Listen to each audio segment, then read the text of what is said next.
ನೀವು ಭೂಮಿ ಶ್ರೀಮಂತ ಮಾಡ್ಬೇಕು ಅಂತ ಅನಿಸಿತ್ತು ಅಂತಂದ್ರ ಬೇಕಾದಂಗೆ ಇಷ್ಟು ದೊಡ್ಡ ದೊಡ್ಡ ಸಾಲು, ನೀವು ಸಾಲು 10 ಫೂಟ್ಗೊಂದು ಸಾಲು ಬಿಡ್ರಿ. ಕಬ್ಬರ್ ಕೆಳಗ ಒಳಗೆ 10 ಫೂಟ್ ಉಳಿದಿರ್ತೈತಿ. ಆ 10 ಫೂಟ್ನ್ಯಾಗ ಎಣ್ಣೆ ಅಂಶ ಇರ್ತೈತಿ. ಅದ್ರ ಮೆಂತೆ ಕಹಿ ಇರ್ತೈತಿ, ಒಂದ್ ಜರ ಕೊತ್ತಂಬರಿ ಒಂದ್ ನಮೂನಿ ವಾಸನೆ ಇರ್ತೈತಿ, ಅದಕ್ಕೆ ಬಿಸಿ ಇರ್ತೈತಿ. ಮೆಣಸಿ ಬೀಜ, ಹೆಸರು ಕಾಳ, ಮತ್ತ ನಿಮ್ಗ ಯಾವ್ಯಾವ ಕಾಳುಗಳು ಸಿಗ್ತಾವು.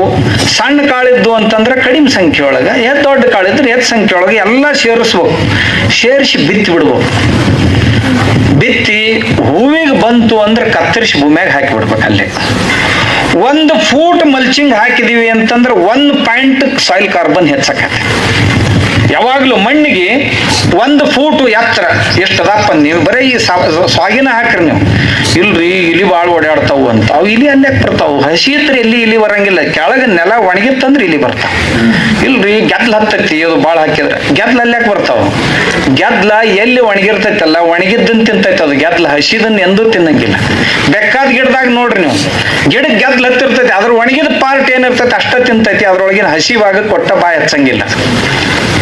ನಮ್ಮ ಮನೆಯೊಳಗಾದ್ರೂ ಗೆದ್ಲ ಎಲ್ಲೆಲ್ಲಿ ಒಣಗಿದ ಪಾರ್ಟ್ ಇರ್ತೈತಿ ಅಲ್ಲೇ ತಿಂತಿರ್ತೈತಿ, ಹಸಿದ ಕೊಟ್ಟ ಹತ್ತಂಗಿಲ್ಲ. ಹಸಿದನ್ ತಿನ್ನೋದು ಗೆದ್ಲ ಅಲ್ಲ. ಅದಕ್ಕ ನಾವು ನಮ್ಮ ಭೂಮಿಗೆ ಗ್ರೀನ್ ಮ್ಯಾನ್ಯೂರ್, ಹಸಿರು ಗೊಬ್ಬರ ಹಾಕ್ಲಿಕ್ಕೆ ಸಾಧ್ಯ ಐತೇನು ಅಂತ. ಆಗ್ಲಿಲ್ಲಪ್ಪ. ಒಂದು ನನ್ನ ಕಡೆ ಭಾಳ ಅದಾವ ಇದಕ್ಕೆ ಇಂಜೆಕ್ಷನ್ಸ್, ಟ್ರೀಟ್ಮೆಂಟ್ ಭಾಳ ಅದಾವ ಮಣ್ಣಿಗೆ. ಗ್ರೀನ್ ಮ್ಯಾನ್ಯೂರ್ ನಿಮ್ಗೆ ಹಾಕ್ಲಿಕ್ಕೆ ಭಾಳ ನಂಬರ್ 1 ಅಂದ್ರೆ ಇದು. ನಿಮ್ಗೆ ಕಬ್ಬ್ ಬರ್ತೈತಿ, ಬೇಡ ಕಬ್ಬಿನಾಗ ಏನ್ ಬೆಳೆ ತಗೊಳ್ರಿ, ಬೇಕಾದಂಗೆ ಬರ್ತೈತಿ.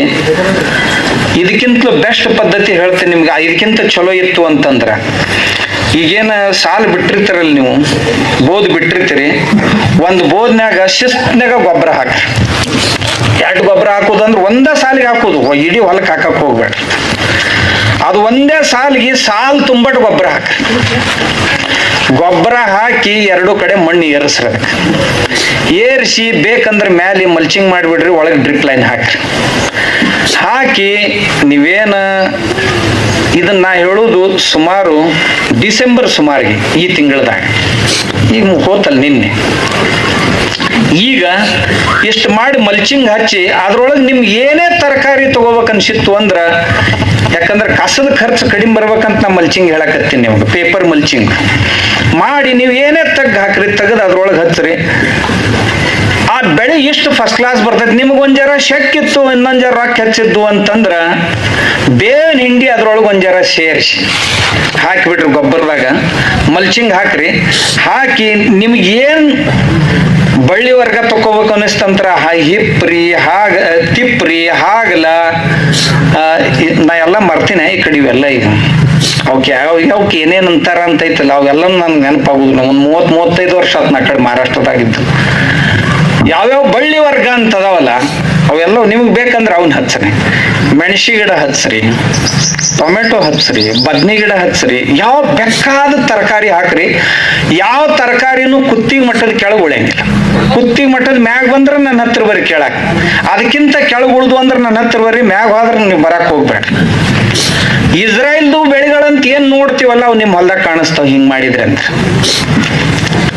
2 ಸಾಲುಗಳನ್ನ ಮಾಡಿದ್ರಲ್ಲ, ಇವೇನ್ 10 ಫೂಟ್ ಇಡಕ್ ಹೋಗ್ಬೇಡ್ರಿ. 1 ಸಾಲ್ ಬಿಡ್ರಿ, 1 ಸಾಲಿಗೆ ಹಾಕ್ರಿ. 1 ಸಾಲ್ ಬಿಡ್ರಿ, 1 ಸಾಲಿಗೆ ಹಾಕ್ರಿ. ನೀವು ಹಾಕಿದ್ರಿ ಗೊಬ್ಬರ ಹಾಕಿ ಜೂನದವರೆಗೆ ನಿಮ್ಗೆ ಏನ್ ತಗೋಬೇಕು ಅನಿಸ್ತೈತಿ ಆ ಎಲ್ಲ ತರಕಾರಿ ತಗೋರಿ. ಒಂದ ನಮ್ನಿ ತರಕಾರಿ ಮಾಡಕ್ ಹೋಗ್ಬೇಡ್ರಿ. ಅದ್ರಾಗ 3-4 ನಮ್ನಿ ತರಕಾರಿ ಮಾಡ್ರಿ. ಒಂದಕ್ಕೆ ರೇಟ್ ಹೋದ್ರೆ ಮತ್ತೊಂದಕ್ಕರ ಬರ್ತೈತಿ. ಅದಕ್ಕೆ ಯಾವಾಗ್ಲೂ ಒಂದ ಬೆಳೆ ಮಾಡಬಾರ್ದು, ಒಂಟಿ ಬೆಳೆ ಮಾಡಬಾರ್ದು. 3-4 ಕೂಡಿಸಿ ಮಾಡ್ರಿ. ಒಂದು ಆದ್ರೆ ಮತ್ತೊಂದಕ್ಕೆ ಬೆಲೆ ಬರ್ತೈತಿ. ಅದು ಕನಿಷ್ಠ ಏನೂ ಇಲ್ಲಂದ್ರು ನಿಮ್ಗ 2 ಲಕ್ಷಕ್ಕಿಂತಲೂ ಹೆಚ್ಚು ತರಕಾರಿ ಒಳಗೆ ಹಣ ಸಿಗ್ತೈತಿ. ಖರ್ಚು ಹೋಗಿ ಹೇಳ್ತೀನಿ ನಾನು, ಕೊಡ್ತೈತಿ. ಮುಂದೆ ಜೂನ್ ತಿಂಗಳು ಬಂದ ಕೂಡಲೇ 2 ಸಾಲಿನ ನಡು ಏನ್ ಕೆಳಗೆ ಇರ್ತೈತಲ್ಲ ಕೆಳಗಿಂದು, ಅದ್ರಾಗ ಕಬ್ಬು ಹಚ್ಚಿಬಿಡ್ರಿ. ಜೂನ್ ಕಬ್ಬು ಹಚ್ಚಿದ್ರಿ ಅಂತಂದ್ರ ಕಬ್ಬು ಎಷ್ಟು ಚಂದ ಬರ್ತೈತಿ ನಿಮ್ಗೆ ಹೇಳ್ತೇನೆ. ಮುಂದ ಈ ಮಲ್ಚಿಂಗ್ ಎಲ್ಲ ತೆಗೆದು ಇದೇ ಮಣ್ಣ ಗೊಬ್ಬರ ಸರಿಸಿ ಇದಕ್ಕೆ ಬೋಧಿ ಏರಿಸಿಬಿಟ್ರಿ ಅಂತಂದ್ರ ಆ ಕಬ್ಬು 80 ರಿಂದ 100 ಟನ್ ಒಂದ್ ಎಕರೆ ಕೊಡ್ತೈತಿ. ಎಷ್ಟು ರೊಕ್ಕ ಕೈ ತಿಂತೀರಿ ನೀವು? ಬೇಕಾದಷ್ಟು ಆಕತಿ. ನೀವು ತರಕಾರಿನ ಮಾಡ್ಬೇಕಂದ್ರೆ ಅಂದ್ರೂ ಸಹಿತ ಬರೇ ಮೂಲಂಗಿದ್ ಹೇಳ್ತೀನಿ ನಿಮಗ, ಒಂದ್ ಎಕರೆದಾಗ 88 ರಿಂದ 90 ಸಾವಿರ ಮೂಲಂಗಿ ಕುಂದಿರ್ತಾವ.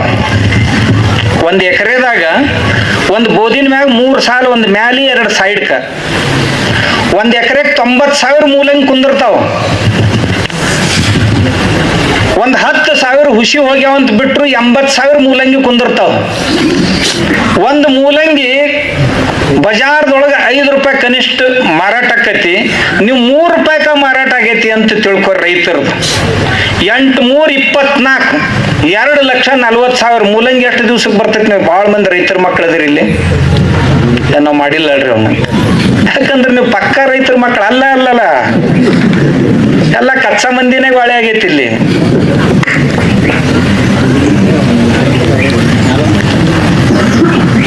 ದೀಡ್ ತಿಂಗಳದಾಗ ಬರ್ತತಿ. 2 ತಿಂಗಳಂದ್ರೆ ಬಹಳ, 2 ತಿಂಗಳಂದ್ರೆ ಬಹಳ.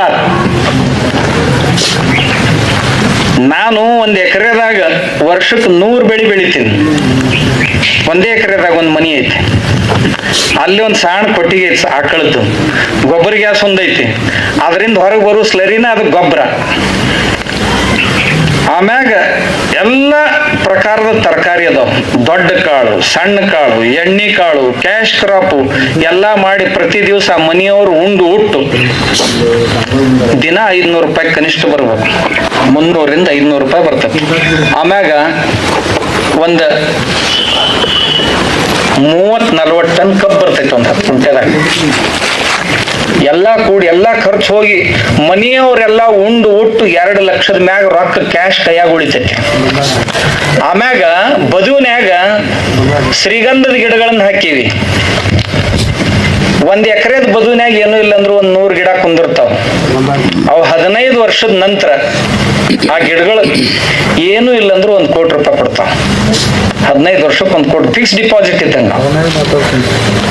ಅದ್ರೊಳಗೆ ಮತ್ತೆ ನೀವು ಬೇಕಂದ್ರೆ ಅದ್ರೊಳಗೆ ಎಲ್ಲ ನಮೂನಿ ಗಿಡಗಳದಾವ್. ಏನೂ ಇಲ್ಲ ಅಂದ್ರು ಅವು 1 ಎಕರೆದಾಗ ನಾನು 180 ರಿಂದ 200 ಪ್ರಕಾರದ ವನಸ್ಪತಿಗಳೆಲ್ಲ ಅದಾವ. ಕರಿಬೇವು ಐತಿ, ಹಣ್ಣಿನ ಗಿಡ ಅದಾವ, ಹೂವಿನ ಗಿಡ ಅದಾವ, ಏನಿಲ್ಲ ಅನ್ನಂಗಿಲ್ಲ.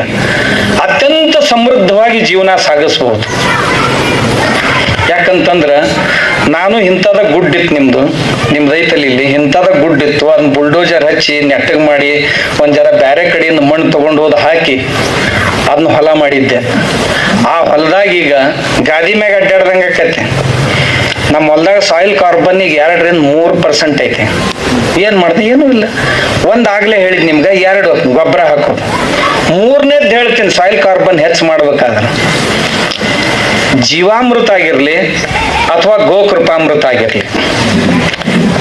ಜೀವಾಮೃತ ಅಂದ್ರ ಒಂದಿಷ್ಟು ಸಗಣಿ, ಒಂದ್ 10-20 ಕಿಲೋ ಸಗಣಿ, ಒಂದ್ 7-8 ಲೀಟರ್ ಗೋಮೂತ್ರ, ಒಂದ್ 200 ಲೀಟರ್ ನೀರು, ಅದ್ರಾಗ ಒಂದಿಷ್ಟು ಮಜ್ಜಿಗೆ ಹಾಕ್ರಿ, ಒಂದ್ ಕಿಲೋ ಬೆಲ್ಲ ಹಾಕ್ರಿ, ತಿರುಗಿಸ್ರಿ. ಒಂದು 5-6 ದಿನದಾಗ ತಯಾರಾಕತಿ. ತಯಾರಾತಂತಂದ್ರೆ 1 ಎಕರೆಗೆ ಬಿಡಾಕಡ್ಡಿ ಇಲ್ಲ. ಇನ್ನು ಗೋಕೃಪಾಮೃತ ಇತ್ತು ಅಂತಂದ್ರ, ಗೋಕೃಪಾಮೃತ ಇದು ಆಕಳ ಈದ್ ಕೂಡ್ಲೆ ಮೊದಲನೇ ಸಗಣಿ ಏನ್ ಹಾಕ್ತೈತಲ್ಲ, ಆ ಸಗಣಿ ನೆಲಕ್ಕೆ ಬೀಳೋಕ್ಕಿಂತ ಮುಂಚೆ ತಕೊಂಡು ಅದ್ರೊಳಗಿಂದ ಸುಮಾರು 1 ತಿಂಗಳಿಗಿಂತಲೂ ಹೆಚ್ಚು ಪ್ರಕ್ರಿಯೆ ಐತೆ. ಅದು ಫರ್ಮೆಂಟೇಶನ್ ಮಾಡಿ ಅದ್ರೊಳಗಿಂದ ಜೀವಾಣುಗಳನ್ನ ಬೇರ್ಪಡಿಸಿವಿ. ಆ ಬೇರ್ಪಡಿಸಿದ ಜೀವಾಣುಗಳನ್ನ ಪಂಚಗವ್ಯದಿಂದ ವೃದ್ಧಿ ಮಾಡಿ ಡೆವಲಪ್ ಮಾಡಿ ಈ ಗೋಕೃಪಾಮೃತ ತಯಾರು ಮಾಡ್ಯಾರ. ಈ ಗೋಕೃಪಾಮೃತಕ್ಕೆ ಏನಿಲ್ಲ, 1 ಬ್ಯಾರಲ್ ನೀರಿಗೆ 1 ಲೀಟರ್ ಹಾಕೋದು, 1 ಲೀಟರ್ ದ್ರಾವಣ, 1 ಕಿಲೋ ಬೆಲ್ಲ, 1 ಕಿಲೋ 1 ಲೀಟರ್ ಮಜ್ಜಿಗೆ ಎಷ್ಟು ಹಾಕಿ 5 ದಿವಸ ತಿರುಗಿಸ್ರಿ. ಒಂಜಾರ ದಿವ್ಸಕ್ಕೊಮ್ಮೆ. 6ನೇ ದಿವ್ಸಕ್ಕೆ ನಿಮ್ಮ ಹೊಲಕ್ಕೆ ನೀವು ಸ್ಪ್ರೇ ಮಾಡ್ಬೋದು ಅಥವಾ ನೀರಿನ ಜೊತೆ ಬಿಡ್ಬೋದು. ಸ್ಪ್ರೇಯರ್ ಮಾಡ್ರಿ ನೀರಿ ನಿಮ್ಗೆ 8ರಿಂದ 10 ದಿನದೊಳಗೆ ಅದ್ರ ರಿಸಲ್ಟ್ ಬರ್ಲಾಕ್ ಶುರು ಆಗ್ತದೆ. ಒಂದು 15 ದಿನದಾಗ ಎಲ್ಲ ಮೊದ್ಲಿಂದ ಯಾವುದು ಈಗಿಂದ ಯಾವುದು ಹೊಡೆದದ್ದು ಯಾವುದು ಹೊಡಿಲಾರ್ದು ಯಾವುದು ಎರಡೂ ಕಾಣಿಸ್ತಾವ, ಸಪ್ರೇಟ್ ಆಗಿ ಕಾಣಿಸಕ್ ಶುರು. ಯಾವ್ದು ಬೇಕಾದ ಬೆಳೆ ಇರಲಿ, ಇದ್ರ ವಿಶೇಷತೆ ಅಂದ್ರೆ ಇದ್ರೊಳಗೆ ಒಂದು 30 ಪ್ರಕಾರದ ಜೀವಾಣುಗಳು ಕಂಡು ಬಂದಾವ. ಅವು NPK ಕೆಲಸನೂ ಮಾಡ್ತಾವ, ನೈಟ್ರೋಜನ್ನು, ಪೊಟ್ಯಾಶು, ಕರ್ಬು, ಏನ್ ಬೇಕು, ಫಾಸ್ಫರಸ್ ಎಲ್ಲಾನು ಮಾಡ್ತಾವ. ಆಮೇಲೆ ಗ್ರೋತ್ ಪ್ರಮೋಟರ್ ಕೆಲಸ ಮಾಡ್ತೈತೆ, ಅದು ಬೆಳೆಯನ್ನ ಬೆಳೆಸುವಂಥದ್ದು, ಬೆಳೆಯ ವೃದ್ಧಿಗೆ ಕಾರಣ ಆಗುವಂತ ಬ್ಯಾಕ್ಟೀರಿಯಾಗಳು ಅದರಲ್ಲಿ ಅದಾವ. 3ನೇದ್ದು ಅದರಲ್ಲಿ ಪೆಸ್ಟಿಸೈಡ್ ಆಗಿ ಕೆಲಸ ಮಾಡುವಂತ ಕೆಲವೊಂದು ಜೀವಾಣುಗಳದಾವ. ಅಂದ್ರೆ ಬರುವಂತ ರೋಗಗಳನ್ನ ನಿಯಂತ್ರಿಸುವಂತ ಸಾಮರ್ಥ್ಯ ಉಳ್ಳಂತ ಕೆಲವು ಜೀವಾಣುಗಳು ಅದರಲ್ಲಿ ಅದಾವ.